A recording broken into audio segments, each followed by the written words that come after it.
Convidou para palestrar aqui hoje, fazer a leitura da Gita, eu lembrei de um verso do Srimad Bhagavatam, que Prabhupada, o verso é no canto 1, capítulo 18, o número do verso eu esqueci, né? Mas o verso é o seguinte: os sábios de Naimisharanya, que estão ali reunidos para perguntar ali para Sutadeva Goswami, que foi quem ouviu o Bhagavatam. Bhagavatam é uma escritura, é o pós-graduado aqui da Bhagavad Gita, né? A Bhagavad Gita é o beabá espiritual, mas é um livro que tem que se estudar a vida inteira, né? E aí, a Bhagavad Gita é um Smriti, né? Tá na categoria de... Smriti não, Shruti, né? É uma mistura dos dois, porque Shruti é um conhecimento que ele é revelado pelo próprio Deus, né? Então, no caso aqui, Krishna está falando da Bhagavad Gita, então é um Shruti. Mas, ao mesmo tempo, é um Smriti porque ele foi escrito por uma pessoa santa, que teve uma realização, que no caso era Vyasadeva, que era o próprio Krishna também, uma encarnação literária dele, né? Então, a Bhagavad Gita é a mistura dos dois, né? Aí, depois da Bhagavad Gita, tem o Srimad Bhagavatam, que conta, assim, as atividades de Krishna, né? Das pessoas ali associadas com ele, os devotos puros. E nesse verso, a Kali Yuga está começando, né? Essa era que a gente vive, de dificuldades e tudo. E aí, eles perguntam, assim, para Sutadeva Goswami, que é ali o Brahmana ali responsável, que ouviu o Bhagavatam original e estava ali iluminando aqueles sábios, né? Ele fala assim... você teve contato com Shukadeva Goswami, você ouviu assim as histórias de Krishna, as atividades dele em Vrindavana. Por favor, conte isso para a gente, nós estamos ansiosos em ouvir. E aí o interessante nesse verso é que Prabhupada, o comentário de Prabhupada inteiro desse verso é falando entre o pregador e a audiência, né? Aí ele fala que a mensagem só é passada quando o pregador é qualificado e a audiência é qualificada, né? O pregador aqui, óbvio, é Prabhupada, né? Eu só estou aqui repetindo o que ele está falando, vou ler o livro e tal, mas o pregador é Srila Prabhupada e a audiência com certeza está qualificada, né? Porque no domingo à noite, no Rio de Janeiro, para vocês estarem aqui, é porque vocês querem mesmo, com tantas atrações aí fora, né? Então, o Gora me convidou, né? Eu lembrei desse verso e só compartilhei aqui com vocês. Enfim, então antes de começar aqui o verso de hoje, eu vou contextualizar a Bhagavad Gita, que tem muitas pessoas vindo aqui pela primeira vez, né? Bem, a Bhagavad Gita é uma história que aconteceu de fato há cerca de 5.000 anos atrás, né? No lugar onde hoje é Índia, mas na época não era Índia, a Índia não existia, né? O mundo era uma coisa só chamada Bharatavarsha, né? E é importante dizer que essa história ela aconteceu mesmo, né? Eu lembro que no último encontro lapidar, uma devota perguntou: essas histórias dos Vedas são reais, né? Tipo, aconteceram? Porque tem muitas histórias fantásticas, assim, principalmente envolvendo Krishna, porque as escrituras dizem que Krishna é a suprema personalidade de Deus, né? Então os feitos dele são incríveis, é muito difícil para a gente conceber as atividades dele, mas ele é Deus, então ele pode fazer coisa que a gente não pode, ou que é estranho para o nosso intelecto, né? Aí ela perguntou se era verdade, eu falei, olha, não faria sentido tantas pessoas dedicarem suas vidas inteiras para uma história que é fictícia, né? A gente teria que ser muito bobo, na minha humilde opinião, né? De seguir adotar um estilo de vida todo moldado para histórias fictícias não faz sentido, né? Tanto que tem o verso 15 da Gita, que Krishna fala que ele é a origem dos Vedas e a meta dos Vedas é conhecê-lo, né? Então, assim, se Arjuna entendeu a Gita dessa forma, ele compreendeu que Krishna é a suprema personalidade de Deus, e a gente dedica a nossa vida a estudar a Bhagavad Gita, por que a gente não chegaria na mesma conclusão com ele, né? Seria um desperdício de tempo. Deixa eu ver se eu achei esse verso aqui. Capítulo 14.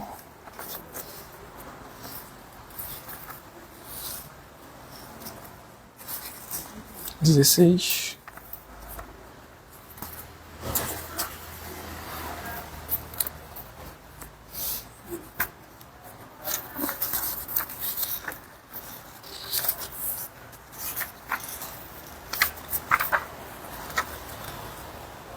Aqui 15.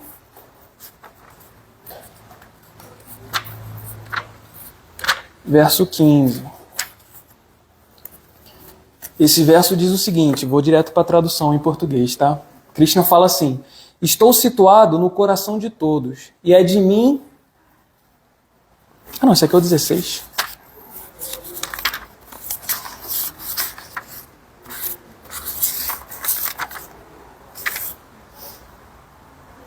Ah, tá errada a impressão aqui, ó. Capítulo 15, aí abre, tá aqui falando que é o capítulo 16.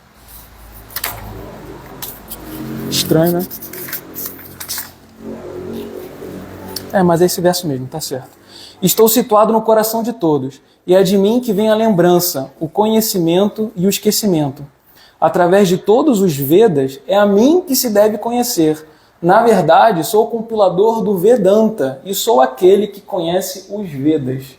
Então, assim, não faria sentido a gente estudar a Bhagavad Gita e negligenciar esse verso, né, de que ele é a origem dos Vedas e a meta dos Vedas é conhecê-lo, né? A palavra Veda, em sânscrito, ela significa conhecimento. E Vedanta, esse sufixo anta, significa a finalidade do conhecimento, né? Qual é a meta desse conhecimento? Onde a gente quer chegar com esse conhecimento?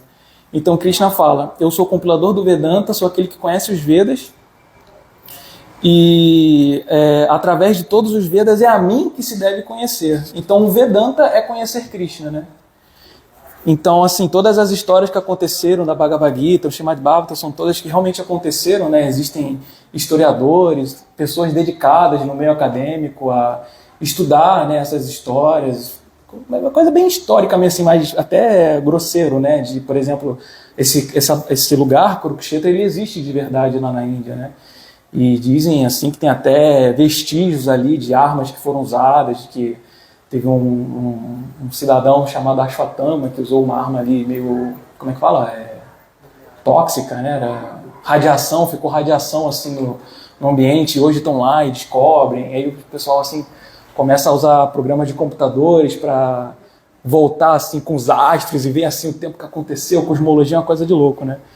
Então, enfim, mas o que se trata a Bhagavad Gita, né? A Bhagavad Gita, essas duas palavras, Bhagavat vem de Bhagavan, que significa o aspecto pessoal de Deus. Os Vedas mostram pra gente que Deus é uma pessoa. Ele não é apenas uma energia, né? O Brahman. É explicado aqui que existem 3 aspectos de Krishna, né? Brahman, Paramatma e Bhagavan. Brahman seria esse aspecto de Deus, seria essa energia impessoal de Deus, que permeia tudo, né? Uma energia assim, impessoal, que a gente não consegue ter uma relação com ele ou algo do tipo. Paramatma significa que ele está localizado no coração de todas as entidades vivas, tá? Animais, plantas, tudo. Deus está no coração de todo mundo. E significa também que ele é Bhagavan, ele é uma pessoa, né? Tem ali o retrato de Krishna, essa seria a forma eterna dele. E é importante dizer que, até no cristianismo a gente aprende, né, que nós somos feitos à imagem e semelhança de Deus, não ao contrário, né? Então é a gente que se parece com ele, não ele que se parece com a gente. Geralmente as pessoas estranham assim, né? Como assim Krishna parece uma pessoa, né? Não, a gente que se parece com ele. Porque quando a gente pensa que Deus é uma pessoa, é um pouco difícil para o nosso intelecto aceitar isso, porque quando a gente fala em pessoa, a gente pensa assim logo em pessoas falhas, que todo mundo comete erro, né? Na introdução da Gita, Prabhupada fala que todo mundo tem a propensão a se iludir, a enganar os outros e ser enganado, a cometer erros, e os sentidos são limitados, né? Por exemplo, aqui eu estou vendo todo mundo, mas se apagar a luz eu não vou ver ninguém, porque minha visão é limitada, né? Então, por causa disso, a gente se ilude, comete erros e tudo mais, né? Então, quando a gente fala que Krishna é uma pessoa, às vezes é difícil de entender e aceitar isso com a nossa lógica, né? Mas os Vedas estão aí para nos explicar e eles oferecem assim, detalhes minuciosos sobre Krishna, né? Como era seu cabelo, seus lábios, seus olhos, seus pés, o que ele fazia, o que ele gostava de comer. Então os Vedas apresentam detalhes assim incríveis sobre Deus, né? Que a gente não consegue encontrar em lugar nenhum, que não existe nenhuma outra escritura do mundo que dê detalhes assim de como é Deus, sabe? A cor dos seus lábios, assim, é tudo extremamente detalhado, né? Então essas imagens que a gente vê de Krishna são pessoas que estudam, né? Pelo menos a maioria das imagens que a gente leva a sério, né? São pessoas que estudam esses livros e com base nessas descrições eles manifestam isso na forma de deidade, na forma de quadros, né? E aí muita pessoa pensa, pô, mas Krishna é azul? Como assim Krishna é azul, né? É porque é dito que a cor dele, na verdade, é chama sundara, né? É uma cor que se equivale a uma nuvem carregada de chuva, uma cor negra, né? Um negro azulado, assim. Então os artistas tentam representar isso da maneira que eles conseguem, né? Mas é uma cor assim que talvez nem é difícil para a gente compreender alguém dessa cor, mas Deus é, né? Então esse é Bhagavan, esse aspecto pessoal de Deus. E Gita significa canção. Por que canção? Ele não cantou no campo de batalha, né? Mas é porque antigamente o conhecimento ele era passado apenas verbalmente, né? Oralmente, assim, o mestre falava e o discípulo entendia. Isso em outra era, que era do Dwapara Yuga, né? Em Kali Yuga, o padrão de vida cai, a nossa inteligência cai, nosso padrão de vida, beleza, tudo é reduzido, né? Então a gente não consegue apenas ouvir, né? Tipo, a gente não lembra nem que a gente almoçou ontem, né? Quem dirá, assim, entender 700 versos que foram falados ali no momento em 1h30. Não dá para entender, né? Então, na chegada de Kali Yuga, Vyasadeva compilou esses livros e agora a gente pode estudá-los, né? O sânscrito tem toda uma métrica, então por isso que tem essa palavra canção, Bhagavad Gita, né? E ela acontece, é uma guerra mesmo, dizem assim, que foi a pior guerra que aconteceu na história do nosso planeta, né? Nada se compara, nem Primeira Guerra, nem Segunda, nem Ucrânia, nem faixa de Gaza, nem nada disso se compara ao que aconteceu. E foi uma guerra assim no mesmo clã, na verdade, né? Que são os Kurus. Era tipo uma disputa assim entre reinos, uma coisa bem Netflix, assim, uma história bem interessante. Mas enfim, era basicamente um rei que ele faleceu. Na verdade era um herdeiro que ele nasceu cego, Dhritarashtra, né? E por ele ser cego ele não podia ser o rei, né? Porque ele era cego. Então o reino passou para o irmão dele, que era Pandu, um homem muito qualificado, né? E só que Pandu ele tinha problemas de saúde e tal, ele acabou falecendo precocemente, né? Então, quem seria o próximo herdeiro? Os filhos de Dhritarashtra, que seriam os herdeiros originais, por assim dizer, né? Ou os filhos de Pandu, que eram ali os filhos do rei propriamente dito, né? E aí começa a confusão, né? Porque os filhos de Dhritarashtra, do rei cego, eles eram muito adármicos, né? Essa palavra dharma a gente vê bastante, assim, quem, sei lá, conhece yoga já ouviu falar essa palavra. Dharma significa a natureza, né? Por exemplo, Arjuna era um guerreiro, então a natureza dele era lutar, né? Se uma pessoa é bombeiro, qual o dharma dele? Apagar incêndio. Qual o dharma da água? Ser líquida e fluida. O dharma do calor o dharma do fogo é aquecer, iluminar, né? Então o dharma é a natureza. Só que o dharma, ele é material, porque nossa condição é temporária, né? Hoje, eu trabalho como programador. Na próxima vida eu posso ser um mendigo, eu posso ser um vendedor de bala, eu posso, ser um médico, qualquer coisa. Então o Dharma ele é temporário. Mas existe o Sanatana Dharma, que é a natureza da alma. E qual é a natureza da alma? É servir, né? Hoje a gente até falou assim do lapidar, né? Porque quando a gente fala servir, como assim servir? Né? Servir é muito estranho. É penoso, né? Ninguém quer servir. Se depender de todo mundo, ninguém trabalhava assim, né? Trabalha só para ter o sustento da vida, né? Mas o servir é o sintoma do amor, né? Por exemplo, a Pada dava o exemplo de uma mãe que quando ela ama o filho, ela serve o filho. Mesmo que o filho faça muita bagunça à noite, não deixa ela dormir, suja a casa toda. Mas a mãe ama, então ela serve. Então servir é amor. Então o Sanatana Dharma é servir a Deus. Porque Deus é a pessoa suprema. E quando a gente serve a Deus, todo mundo automaticamente se satisfaz, porque é como se a gente estivesse regando a raiz da árvore, né? Prabhupada dá esse exemplo. Se a gente quer satisfazer uma árvore, uma planta, não adianta a gente limpar as folhas, limpar o caule. Não, a gente tem que jogar água na raiz e a planta toda fica feliz. Da mesma forma o corpo, né? O nosso corpo. Se a gente quer manter o corpo, a gente tem que comer. Não adianta ficar tocando no alimento ou olhando o alimento. Não, tem que mandar para o estômago. Então o estômago sustenta o corpo. Então assim é Deus. Se a gente tem uma relação com Deus e a gente busca se aperfeiçoar conforme as palavras dele ou o exemplo de vida das pessoas que se dedicam a isso, a gente automaticamente faz todas as pessoas felizes, né? Porque se a gente serve a Deus, Krishna aqui no capítulo 12 ele fala assim, o que uma pessoa deve ter para ser querida por ele. E, por exemplo, uma das qualidades que ele fala é uma pessoa ser amiga de todos. Então uma pessoa que serve a Deus, ela é amiga de todos. Então, poxa, não tem como alguém que serve a Deus não está fazendo bem ao mundo, né? De certa forma. Então, aí, enfim, voltando ao assunto da Bhagavad Gita, né? Teve essa confusão entre ali os herdeiros, mas os filhos do Pandu, que era o rei que morreu precocemente, eles eram pessoas dhármicas, eles eram pessoas do bem, que eles eram amigos de Krishna. Krishna estava presente aqui na Terra na época, e eles eram associados de Krishna. E os filhos de Dhritarashtra, eles eram adármicos, né? Eles queriam apenas prazer para eles, e eles cometeram muitas atrocidades com os primos dele, os Pândavas, para poder ter o reino para eles, né? Eles passaram assim, os Pândavas foram exilados, passaram 13 anos na floresta. Aí Duryodhana, que é esse herdeiro principal de Dhritarashtra, tacou fogo na casa dele, assim, eles evitaram ao máximo essa guerra. Eles até chegaram ao ponto de falar assim, olha, tudo bem, eu nem quero o reino, só nos dê um pedaço de terra para a gente poder viver, sabe, poder seguir nossa vida. Aí Duryodhana falou que não daria para eles nem um pedaço de terra que cabesse assim a ponta de um alfinete, né? Ou seja, não daria nada para eles. E, enfim, aí chegou um ponto que não dava mais para evitar a guerra, porque chegou ao ponto de Duryodhana insultar a esposa dos Pandavas, que era Draupadi, né? Tentou despir ela no meio de uma assembleia assim, importante. Aí aquilo ali foi a gota d'água, assim, não dá mais, né? Já está começando a... Na verdade, já não dava mais há muito tempo, né? Mas eles foram tentando porque eles são compassivos. E aí a guerra teve que acontecer, não tem jeito, né? Enfim, as coisas acontecem aqui nesse mundo, né? E aí, na hora que começou a guerra, estava lá separado o clã, né? Os Kuros, que era assim o time do mal, né? Assim, os herdeiros de Dhritarashtra, todos os apoiadores deles. E do outro lado estava os Kauravas, que era o pessoal do Pandava, né? Os pessoais bonzinhos assim da história, né?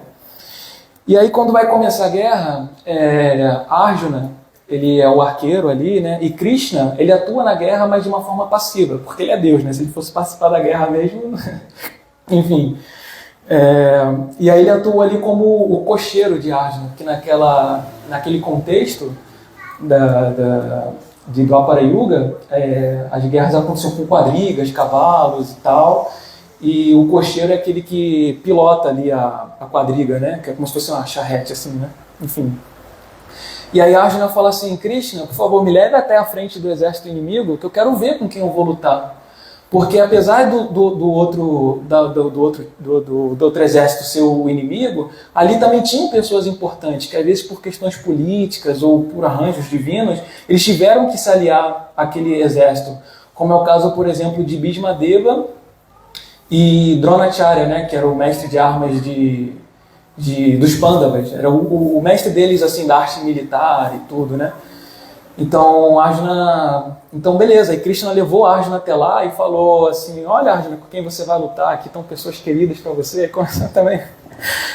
Começou a falar assim, aqui tem Bhishma Deva, o seu avô, tem Drona, o seu mestre, tem pessoas aqui queridas para você e tal.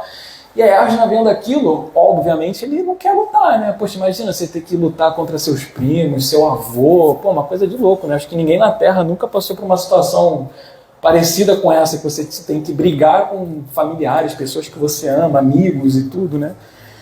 E aí a Arjuna começa a ficar assim, muito triste, muito em pânico de, poxa, já está na guerra, está para acontecer, ele vê que tem pessoas ali, e ele começa a entrar em crise, e ele começa a desabafar com Krishna, conversar com ele, e ele apresenta argumentos muito válidos, né? Porque se aqueles homens morressem, o que seriam das famílias, né, das esposas que estão em casa, dos filhos, eles iam se degradar, os filhos iam virar assim um peso para a sociedade, porque eles iam ficar corruptos e tal. Então ele apresenta argumentos super válidos, e fala assim, Krishna, não vou lutar, né?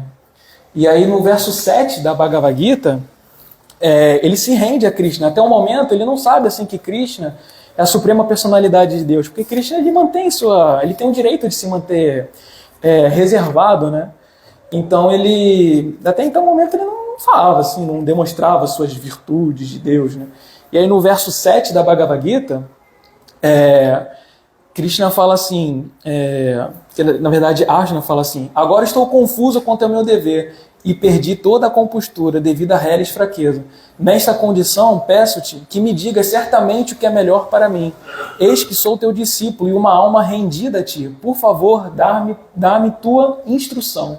Então, nesse momento, ele pede o que a gente chama de pedir abrigo, né, para o mestre espiritual. Ele pede para Krishna se tornar o guru dele. E aí Krishna começa a apresentar para ele argumentos do porquê ele deve lutar. Então Krishna começa falando assim, olha Arjuna, você está completamente iludido em não querer lutar. Primeiro porque esse é teu dever, você é um guerreiro, já começa por aí, né? Segundo, essas pessoas, elas são adármicas, se elas governarem o mundo, na época governar o mundo, assim, era coisa grande, né? o que será, né? Imagina assim, se hoje em dia com os governantes que a gente tem já está tudo muito ruim, imagina com uma pessoa que é muito pior, né?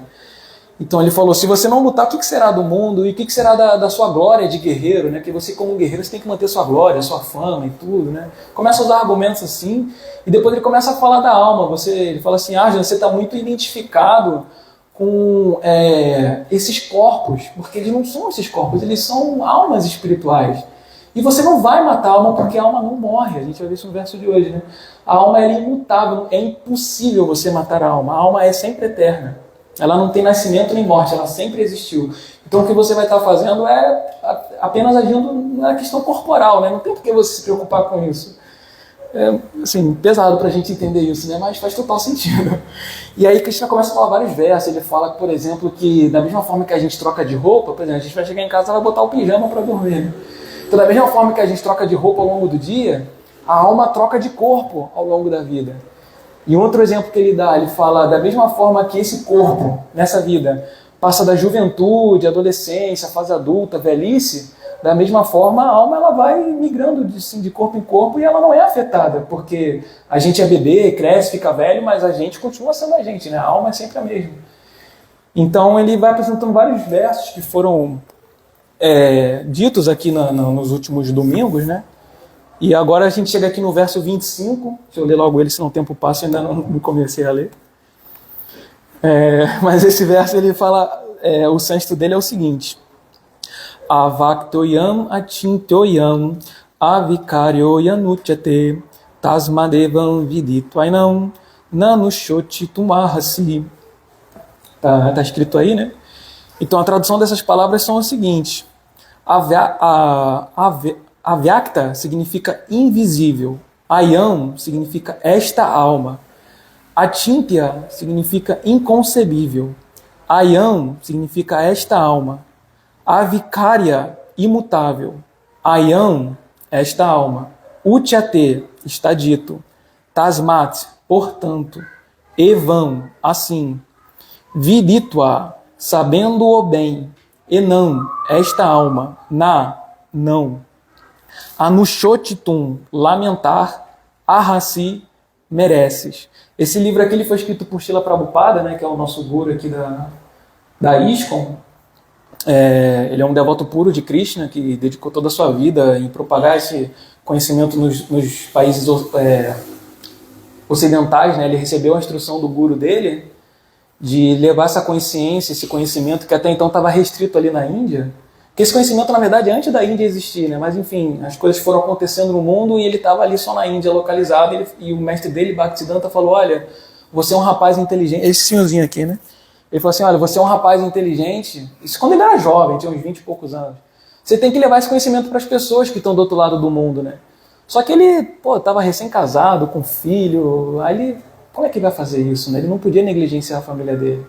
Então ele passou a vida inteira dele se dedicando, estudando, tentando fazer algo acontecer lá na Índia mesmo, né? E ele nunca teve muito sucesso, na verdade.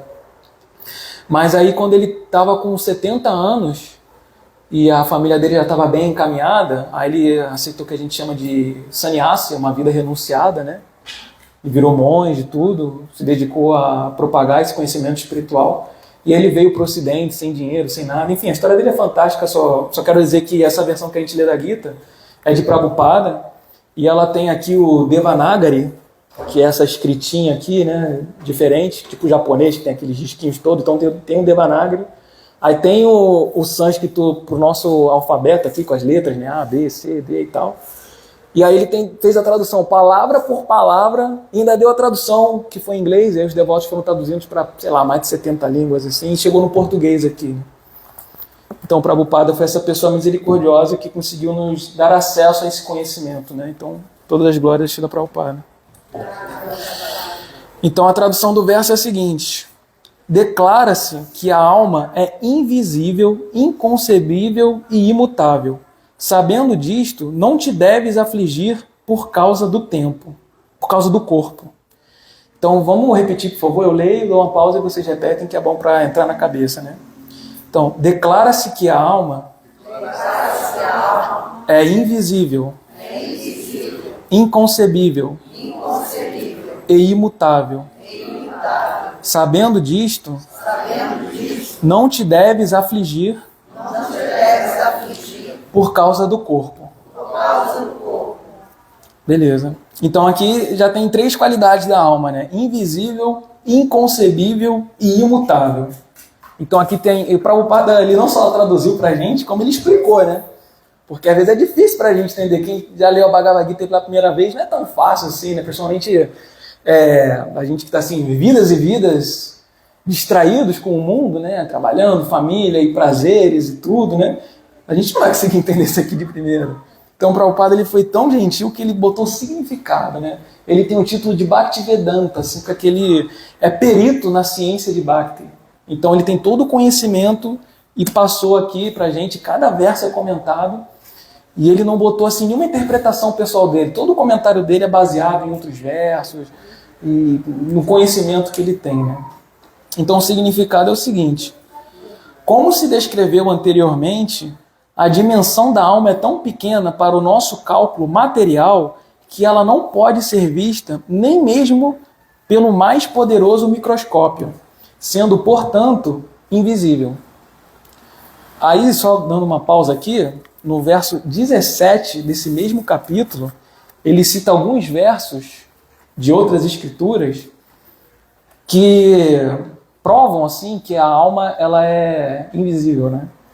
Então é o seguinte, tem uma escritura chamada Svetasvatara Upanishad, no capítulo 5, verso 9, eu vou direto para a tradução. Está escrito assim: quando a ponta superior de um fio de cabelo é dividida em 100 partes, e cada uma destas partes volta a ser dividida em 100 partes, ou seja, pega um fio de cabelo e divide em 10.000 vezes, que 100 vezes 100 é 10.000, né?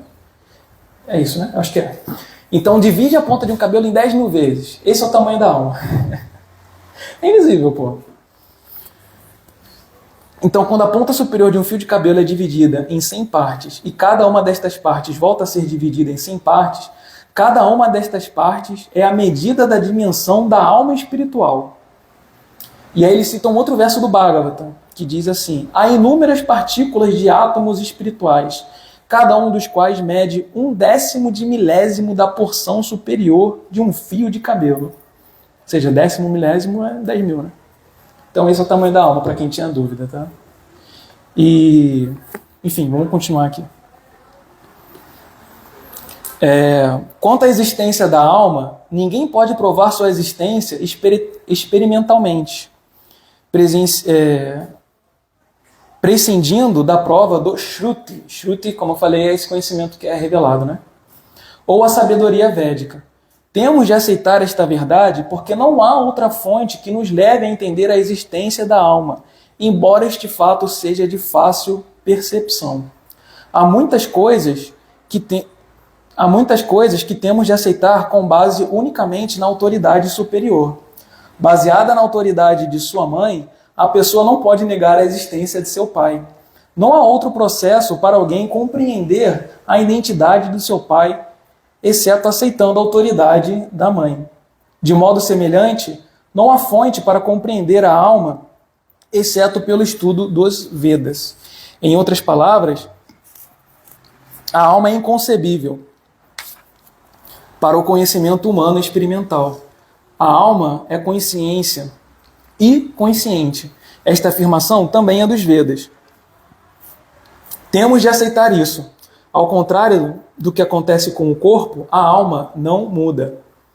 Em sua condição eternamente imutável, ela permanece atômica em comparação à alma suprema infinita. Essa alma suprema está em maiúsculo, que ele está se referindo a Deus, né? Ele é a alma suprema e nós somos alminhas. A alma suprema é infinita, enquanto a alma atômica é infinitesimal. Portanto, a alma infinitesimal, sendo imutável, nunca pode se tornar igual à alma infinita, ou a suprema personalidade de Deus. Este conceito é repetido nos Vedas de diferentes maneiras, apenas para confirmar a estabilidade da concepção da alma. A repetição de algo é necessária para que compreendamos o assunto por completo e sem erros. Então essa última frase aqui é importante, né? A repetição de algo é necessária para que compreendamos o assunto por completo e sem erros. Nosso guru, né, Chandramukha Swami, ele costuma dizer que quando você termina de ler a Bhagavad Gita, você é uma nova pessoa. E essa nova pessoa precisa ler a Bhagavad Gita, porque ela não leu ainda. Então a Bhagavad Gita é um livro que a gente tem que estudar a vida inteira, né? Então, assim, o repetir é importante, né? Nosso guru, ele faz lives diárias e ele, praticamente toda live, ele fala do termo leitura meditativa, né? Então, quando a gente está em contato com esses livros, 700 versos, nessa edição aqui tem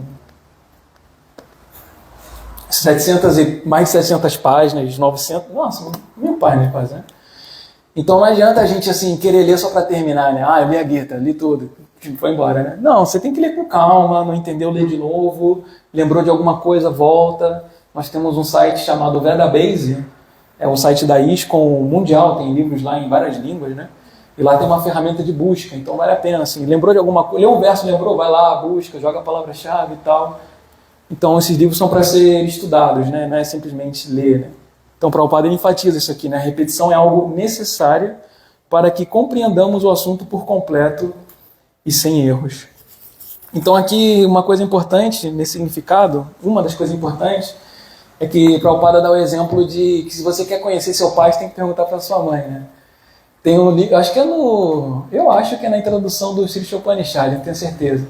Ele usa esse mesmo exemplo, só que ele fala, se você quer saber quem é seu pai, não adianta você sair na rua e ficar especulando assim, quem se parece contigo, esse olho parece com o meu, essa cor de pele parece com a minha. Você não vai descobrir quem é seu pai, né? Então o que você faz? Você pergunta para sua mãe, e ela é autoridade e você aceita isso. Então da mesma forma a gente aceita a autoridade dos Vedas, né? Como a gente viu aqui o tamanho da alma que é invisível, aí a gente voltou naqueles versos que fala do fio de cabelo, né?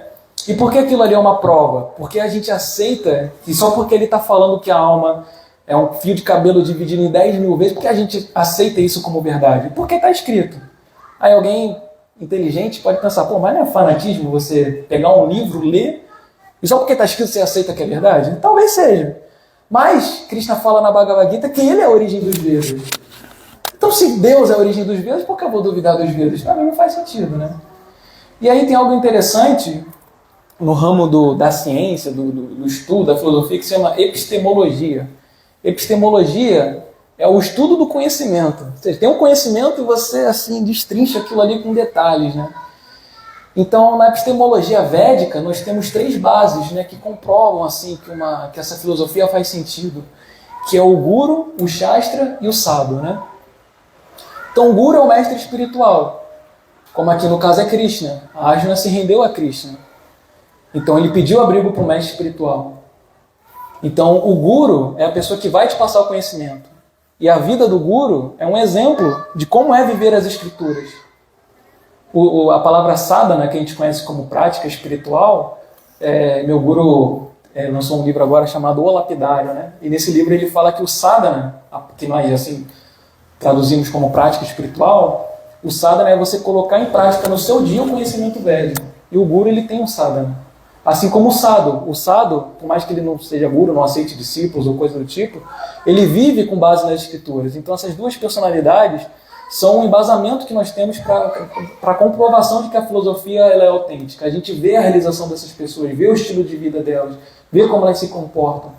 E o interessante, Prabhupada diz que quando uma pessoa se torna avançada no conhecimento acerca de Deus, se torna um devoto puro, ela se torna perito em muitos aspectos da vida. Por exemplo, nós temos um santo da nossa tradição chamado Sanatana Goswami, está no quadrinho, que nem ali não está, né? Tem aqueles quadrinhos ali embaixo, é a nossa sucessão discipular, né? Chamada Parampara, né? E Sanatana Goswami está junto com outros 5 ali na pontinha. E tem um livro chamado Os 6 Goswamis, também de Chandramukha Swami, que fala que quando ele estava numa aldeia, alguma coisa assim, as pessoas iam conversar com ele assuntos diversos da vida, não só assim sobre os Vedas e tal, né? Mas, por exemplo, ia navegadores assim conversar com ele sobre navegação e tal. E como ele era uma pessoa santa, ele tinha um relacionamento muito próximo com Deus, ele era capaz de iluminar essas pessoas, né? Então, os devotos puros, eles são peritos assim, em muitos aspectos da vida, né? A gente vê assim, os devotos que estão dedicando a sua vida no serviço a Krishna, eles fazem tudo, né? Eles cozinham, eles cantam, eles dão aula, eles lavam carro, eles varrem o chão, limpam o banheiro, fazem tudo, né? Então, assim, a devoção faz a pessoa se tornar qualificada para atuar nesse mundo, né? Enfim, então tem o guru, o sadhu, e tem o shastra, que são as escrituras, né? Shastra significa escrituras.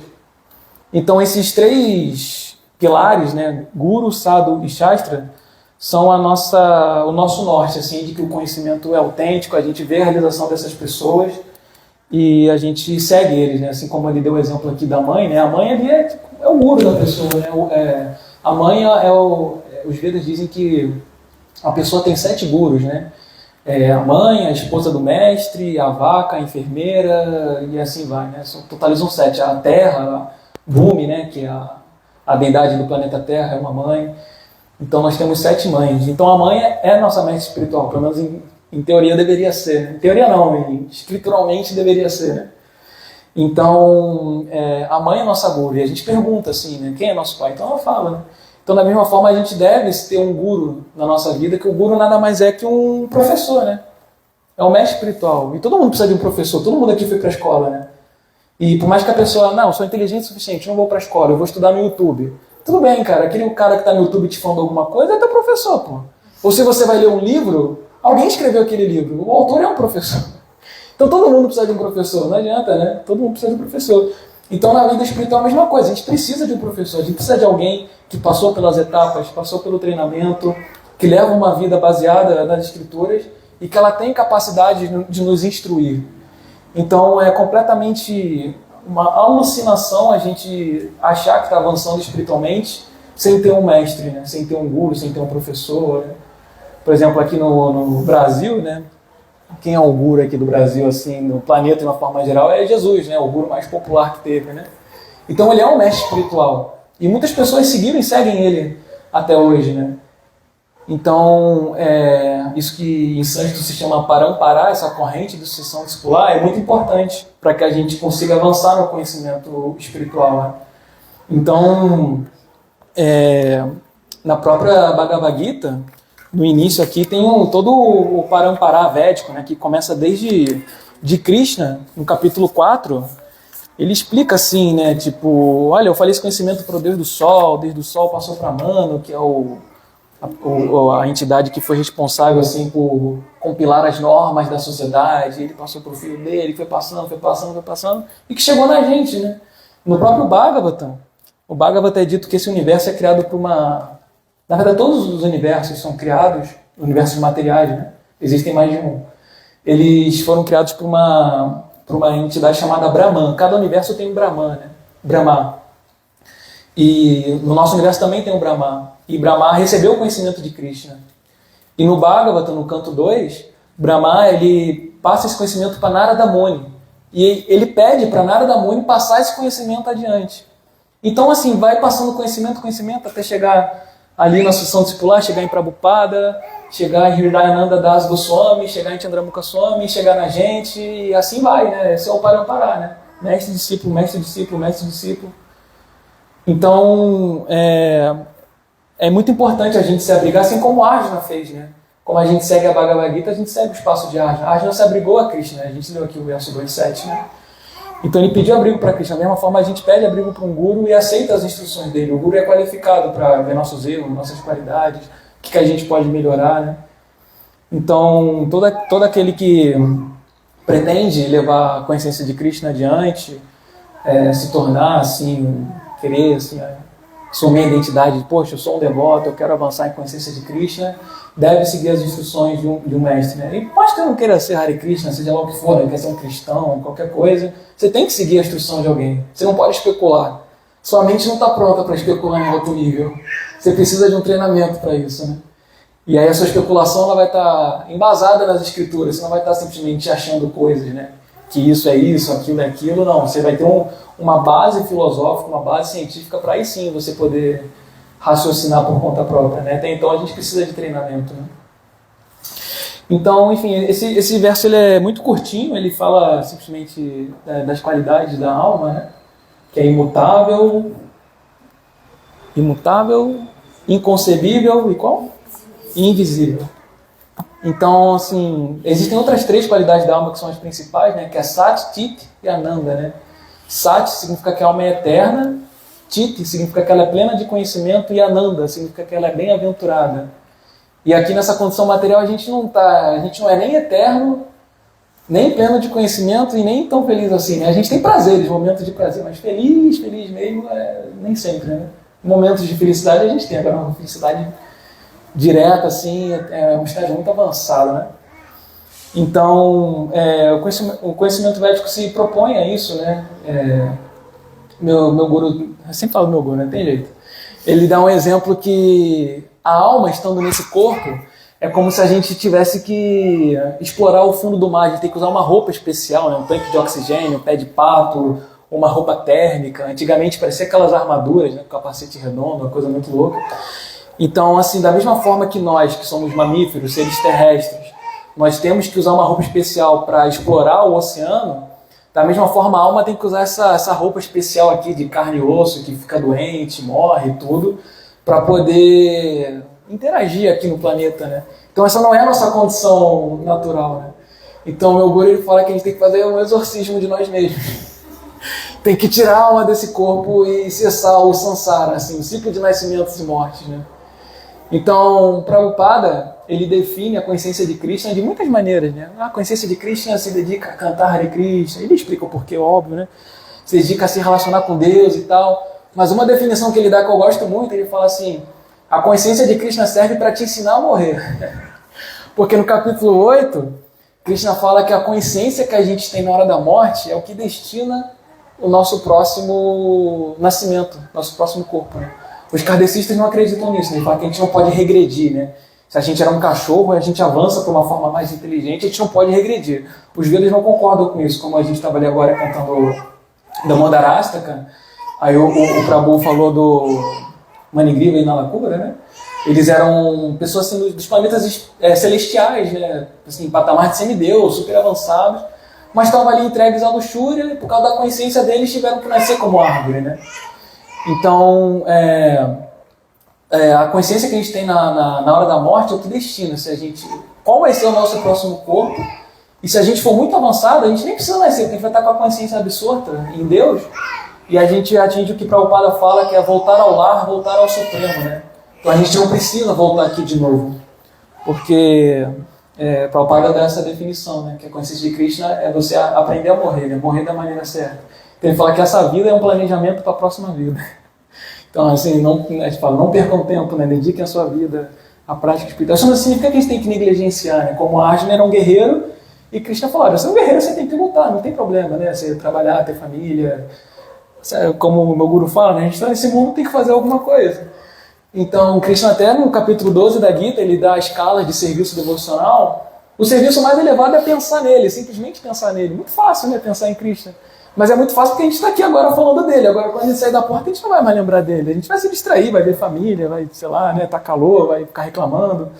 Então a gente não vai lembrar de Deus. Mas se a gente passa uma vida inteira dedicada a isso, a gente consegue lembrar de Deus constantemente. E essa é a meta da vida. Então Krishna ele vai dando outros patamares assim de serviço. E ele fala que até mesmo o serviço social é um serviço devocional. Você ajudar as outras pessoas também é um serviço devocional, né? Então, praticar a consciência de Krishna não é tão difícil, assim. Pessoas que acham que é muito austero. Nossa, vocês não comem carne, vocês não bebem. Meu Deus do céu, o que vocês fazem para ser divertido? Mas faz tanta coisa, né? Tava divertido lá em cima, eu pelo menos achei, né? A gente mora aqui, eu não moro mais no templo, né? Mas moro aqui com pessoas legais, né? Amigos espirituais, né? Então, poxa, a consciência de Krishna não é fácil, gente. Quer dizer, não é difícil, é só ajustar um pouquinho as coisas. É só você tirar aquilo que não é real.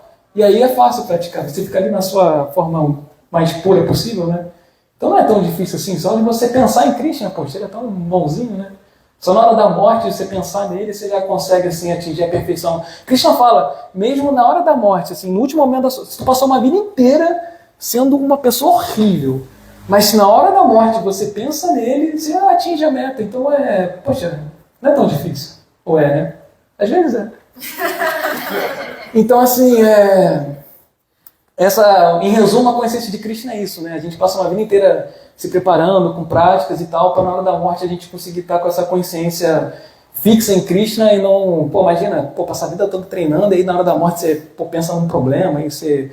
Aí Krishna pensa assim, poxa, esse cara morreu achando que ele podia ter tirado mais férias e viajado mais, então, nasce de novo aí pra tu poder viajar, pô. Ele é bonzinho pra caramba, né? Pô, você queria viajar, beleza, nasce de novo. E tu nasce e viaja, e tu passa por um monte de problema só pra poder viajar, pô, pelo amor de Deus. Então, enfim, a consciência de Krishna é só fazer alguns ajustes. Você pode viajar, mas não se esquece de Krishna, né? Prabhupada, ele viajou o mundo 14 vezes. Ninguém viajou mais que ele. Mas ele não estava distraído, né? Ele estava ali consciente de Krishna o tempo todo. Então, é só pequenos ajustes que a gente tem que fazer. Enfim, são 19h40, né? Eu acho que já deu o tempo aqui. Se alguém quiser falar alguma coisa, fazer alguma pergunta, complementar. Esses serviços sociais que você fala, seria também fora do tempo? Ajudar as pessoas de uma maneira geral, né? Caridade. No Bhagavatam fala que caridade purifica até mesmo as grandes almas. Então, aquelas pessoas que são Atmarama, dito no Bhagavatam, Atma significa alma, né? Ou eu, enfim. E Rama, que a gente até canta no Mahamantra Hare Krishna, Rama significa prazer, felicidade espiritual, mas é um prazer que dura eternamente, porque é espiritual, né? Não é que nos prazeres aqui que vão embora. Então, uma pessoa que é Atmarama, que ela tem felicidade espiritualmente, né? A caridade purifica até mesmo essa pessoa, assim, né? Então é curioso isso. Então o que é a caridade? É você ajudar as pessoas. Por exemplo, na Prabhupada, ele estabeleceu uma atividade chamada Food for Life, que em português é Alimentos para a Vida. E é simplesmente a distribuição de alimentos vegetarianos. Na verdade não é tão simplesmente, porque não é só alimentos vegetarianos. São alimentos oferecidos para Krishna. E aí se torna praçada, se torna misericórdia. Então são alimentos espirituais. Prabhupada fala que se alguém nessa vida come um pouco de praçada, ela já garante pelo menos a forma de vida humana na próxima vida. E a forma de vida humana é a mais auspiciosa de todas. No Bhagavatam, o próprio Brahma, que é o criador desse universo, ele glorifica muito a forma de vida humana, porque o nosso planeta, Terra, ele é intermediário. Sim, existem 3 sistemas de planetas materiais, né? Tem, acho que é Satyaloka, que são os planetas assim, dos semideuses e tal. Tem os planetas intermediários, Burvaloka, que é aqui onde os karmas se cruzam e tem de tudo, tem gente ruim, tem gente boa, que é onde a gente está, né? Planeta Terra. E tem os Patalaloka, que são os planetas infernais. Aí o negócio é muito pesado, né? Mas, enfim, então aqui os planetas intermediários, planeta Terra, é o mais assim, propício para a vida espiritual, porque a gente enfrenta dificuldades aqui, mas não dificuldades o suficiente que nos impedem a praticar a vida espiritual, né?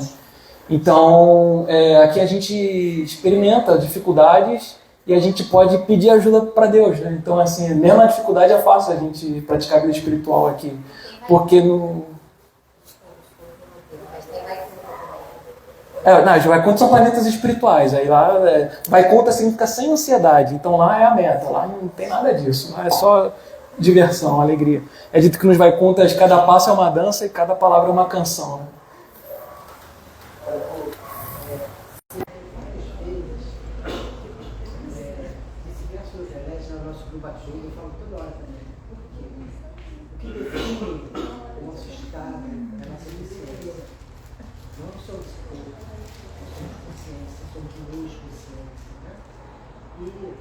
Tem uma história que você falou em Chandragupta Badre, então ele contou essa história a respeito desse ponto, que ele tinha alguns filhos, ele botou cada filho com um nome espiritual. Então um era Mukunda, outro era Krishna, outro... E aí, no momento da morte dele, ele era comerciante, mas ele era muito materialista. Mas ele botou os caras na mão, eu vou chamar e eu vou me iluminar. Aí o testigo, mas Krishna está aqui e a loja morreu. Então o que acontece não é você pensar no momento da sua morte, é você estar plenamente focado com o sentimento naquilo. Porque se for igual esse ano. Não, na verdade não é. Essa história é alegórica, né? Mas tem a história real que aconteceu com a Jamila. A Jamila era um Brahmana, um filho de Brahmana. E ele era um devoto mesmo, legal, bacana. Mas aí ele estava andando assim pela rua, floresta e tal. e ele viu ali um cara assim contratando o serviço de uma prostituta, e ali naquele clima, e aquilo ali agitou muito a mente dele, né? Sei lá, devia ser celibatário, mas viu aquilo ali agitou a cabeça dele. E aí ele ficou assim, querendo conhecer aquela mulher e tal. E ele foi se degradando, e aí casou com ela, e a vida dele foi toda materialista. Se degradou legal mesmo, assim, né? Da consciência dele. Só que por ele ter tido um histórico, ele botou os nomes do filho, Narayana, Govinda, tal. E na hora da morte, ele chamou o filho dele Narayana. Narayana. E morreu. Essa história aconteceu, tá nos Vedas, né? E aí, quando ele morre, aparece assim os Yavadutas, que são... Pô, sabe quando a gente morre e fala que a gente vai assim para os portões do céu e São Pedro vai lá ver assim nosso histórico, se a gente foi legal, se a gente foi mal. Ah, você sobe, você desce, né? Então, assim, existe um semideus chamado Yamaraja, ele é o deus do Dharma, assim, e ele é que faz esse julgamento, assim, para onde você vai e tal, né? E aí os servos de Yamaraja é um devoto puro de Krishna, né? Ele é um Mahaja, né? Ele é um conhecedor pleno. E aí tem os servos deles que são os Yavadutas. Então quando esse Ajamila morreu, chegaram os Yavadutas na hora. Pô, esse cara aí, caidaço, né? Vamos levar ele. Só que ele chamou o nome de Narayana. E não interessa que era o filho dele, era o nome de Narayana. O nome de Deus é sempre poderoso. E é sempre puro, é uma invocação. Por isso que a gente canta Hare Krishna no tempo, porque a palavra Krishna e Krishna não são diferentes. Se a gente está com sede e fala água, a gente vai ficar com mais sede ainda, né? A palavra água não vai saciar a nossa sede.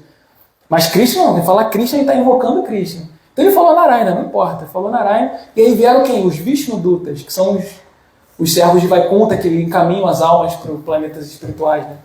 E ali os Yavadutas e os Vishnudutas tiveram um debate altamente filosófico, assim, incrível o diálogo deles. E começaram a argumentar, não, ele teve uma vida assim, pecaminosa, tem que ir. Aí os Vishnudutas falavam, assim, ele falou o nome de Deus, cara, acabou a conversa, não tem essa, Deus é bonzinho, ele vai subir, acabou. E foi liberado, foi para os Vaikuntha. Tanto que no Bhagavatam explica que no campo de batalha de Kurukshetra, tiveram dois tipos de pessoas ali, somente dois tipos. Uns sabiam que Krishna é a suprema personalidade de Deus, sabiam. Essas pessoas foram para o Vaikuntha, para os planetas espirituais. Bhismadeva, né? Drona, blá blá blá, pessoal foram para o Vaikuntha. Outras pessoas ficaram encantadas com a beleza de Krishna, porque Krishna é Deus, então ninguém pode ser igual ou superior a Deus, em nenhum quesito, nem beleza. Então ele é o mais belo de todos. Então as pessoas ali, os soldados, ali os guerreiros e tal, ficaram assim perplexos com a beleza de Krishna. Olha só, que assim, nossa, que coisa linda, maravilhosa. E morreram naquela condição. Essas pessoas não foram para os Vaikunthas, mas atingiram o Brahman. Atingiram o Brahman, né? A gente fala assim, no Néctar da Devoção explica que existem, acho que uns 5 tipos de liberação, né? Uma delas é se associar diretamente com Krishna, nos planetas espirituais. A outra é atingir essa liberação impessoal, que você fica no Brahma de outra. Sabe quando a pessoa especula e fala que quando morre fica tudo preto? Assim, nada, é um vazio. Esse é o Brahma de outra. Você fica assim no éter espiritual, entre os planetas Vaikunthas, e aquilo ali é um vazio, e você fica feliz ali, não tem problema, não tem nada, né? Você fica ali. Mas em algum momento você vai esbarrar com algum aspecto pessoal e vai ter que passar por um processo, né? Mas esse é um outro tipo de liberação. Outra liberação é você ter os aspectos de Deus nos planetas Vaikunthas, né? Como se fosse um Vishnuduta mesmo assim, corpos parecidos com o de Krishna, de Vishnu, 4 braços e tal. E lembra de mais alguma? Morar no mesmo planeta, a impessoal, ter os aspectos corpóreos e, sei lá, não importa, porque não é a nossa meta atingir alguma dessas liberações. Né? A nossa meta é servir a Krishna, onde Ele quiser. Se Ele quiser que a gente nasça e ajude as pessoas, a gente vem. Se quiser que a gente volte para o espiritual, a gente volta. É Ele que manda. Né? Essa aqui é a instrução que o Prabhupada nos deu. Né? A gente não almeja nenhum tipo de liberação, porque também seria um egoísmo, né? Praticar isso tudo só para ser liberado. Essa não é a nossa... A gente quer servir a Deus. Né? Então, enfim... essas pessoas atingiram o Brahman, né? Duryodhana, todo mundo aqui assim atingiu o Brahman. Até porque também as almas são todas puras, né? E quando vem à Terra, aos planetas materiais, né? assume uma identidade temporária, mas é tudo um teatrão cósmico, assim, muito louco, né? Porque a gente vê a história de Nrsimhadeva ali, que ele matou Hiranyakashipu, as tripas dele, uma coisa assim completamente louca. Mas Hiranyakashipu, na verdade, era tipo um porteiro de Vaikunta, assim, e que ele fez alguma coisa que recebeu uma maldição, assim, olha, você e seu irmão, vocês têm duas escolhas. Ou vocês nascem 9 vidas como devotos, ou 3 como demônios. O que vocês querem? Aí eles, super inteligentes, falaram, 3 vidas como demônio, é mais rápido. 3 vidas dura menos do que 9. A gente vem e fala que tem que fazer e volta, pô, tranquilo. Então, aí Nrsimha vem, mata ele também. O irmão de Hiranyakashipu, ele morreu pra Varahadeva, eu acho, né, ali na forma de javali e tal. Então, assim, é tudo um teatrão, é tudo uma brincadeira, assim, como criança briga de lutinha, dá tapa um no outro, mas é tudo uma brincadeira ali, né, tipo, é tudo um grande teatrão e a gente fica muito apegado, assim, aos personagens e tal, né. Então, mas é isso aí mesmo, só de chamar o nome de Krishna já é o suficiente. A Jamila, a história de Jamila e esse significado de Prabhupada, do campo de batalha de Kukshetra, é a prova disso, né.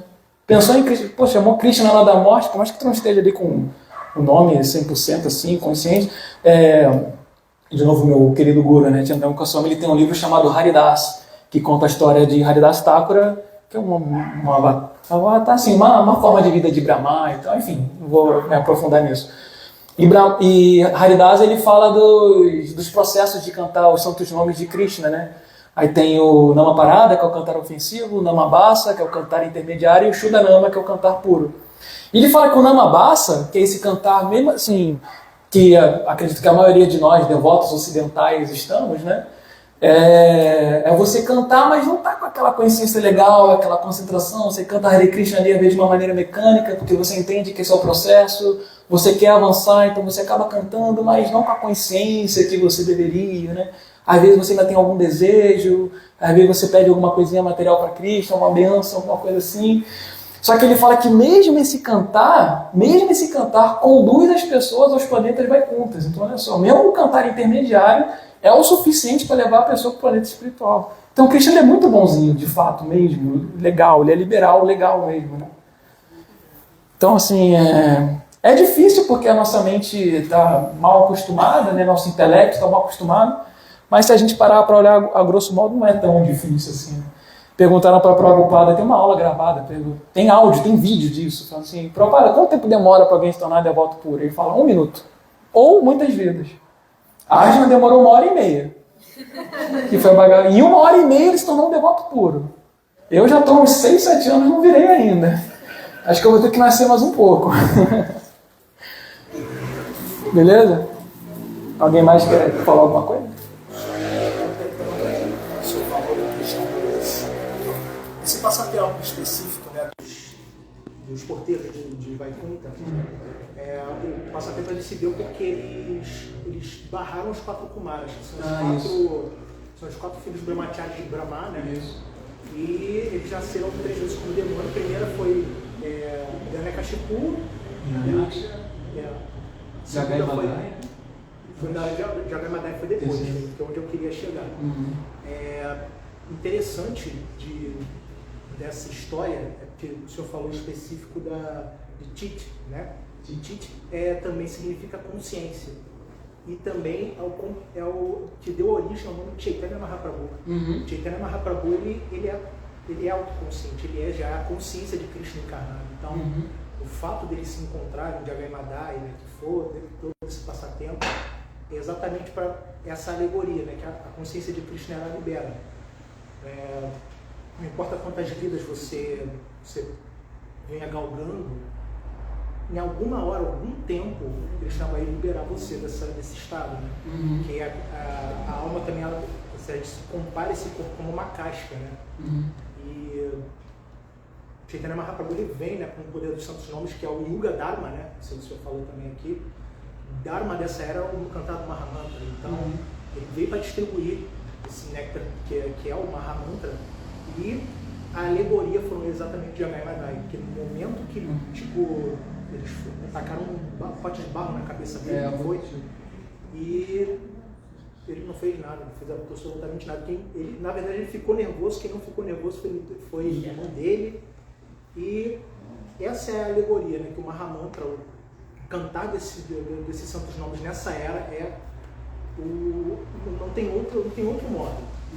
Cantar os santos nomes é que a gente vai obter a liberação. Tudo bem que o processo é um pouco mais extenso quando a gente começa a conhecer, mas isso é o passaporte que a gente tem para a vida espiritual, vamos dizer assim, né? O cantar dos santos nomes. Então, só para finalizar, que vai dar 8 horas, tem passado ainda e tal. Então, só para falar do santos nomes, né, que a gente é conhecido como Hare Krishna, né? Então, como o Prabhu bem colocou aqui, no Srimad Bhagavatam diz que o processo da era é o cantar de Hare Krishna, né? O cantar os nomes de Deus. Tem um mantra famoso, né, que é o Harinama, Harinama, Harinama, Eva Kevalankulo, Nasteva, Nasteva, Nasteva, Natira Gatya. Esse verso diz o seguinte: Harinama, Harinama, Harinama. Repete 3 vezes. Os nomes de Hari, Hari é um outro nome de Krishna, né? Os nomes de Hari é o único processo para autorrealização em Kali Yuga. Aí ele repete 3 vezes: Nasteva, Nasteva, Nasteva. Não há outra maneira, não há outra maneira, não há outra maneira. Então a gente está falando aqui de facilidade, né? Dá para virar devoto em 1 minuto ou muitas vidas, né? Então, assim, nessa era que a gente vive, por mais que seja difícil, o processo é muito fácil, é só cantar os nomes de Deus, assim, né? Prabhupada brinca falando que entre o slogan do movimento é cante Hare Krishna e seja feliz. Mas Prabhupada ri, ele fala assim, entre cantar Hare Krishna e ser feliz tem muita coisa ainda, né? Muita purificação para você passar. Mas é basicamente isso mesmo, né? Tipo, qualquer um pode cantar, pobre, rico, não importa a sua cor, seu gênero, qualquer um pode cantar. Ah, a pessoa é muda, mas ela pode ouvir. Ah, mas ela é muda e surda, ela pode sentir a vibração. Beethoven, ele ficou surdo depois de um tempo e compôs a 9ª Sinfonia, né? Então, a vibração, porque o som é vibração, né? Então isso já é o suficiente, né? E existem muitos mantras para proteção. Você compra incenso, tem lá incenso para dinheiro, incenso para não sei lá o quê, né?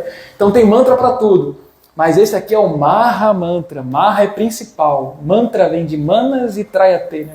Manas é mente e Traya é a ferramenta para a liberação, né? Então o processo dessa era, segundo os Vedas, é cantar Hare Krishna. E nós, como somos fiéis aos Vedas, a gente canta Hare Krishna. E a gente ficou popularmente conhecido como Hare Krishna, né?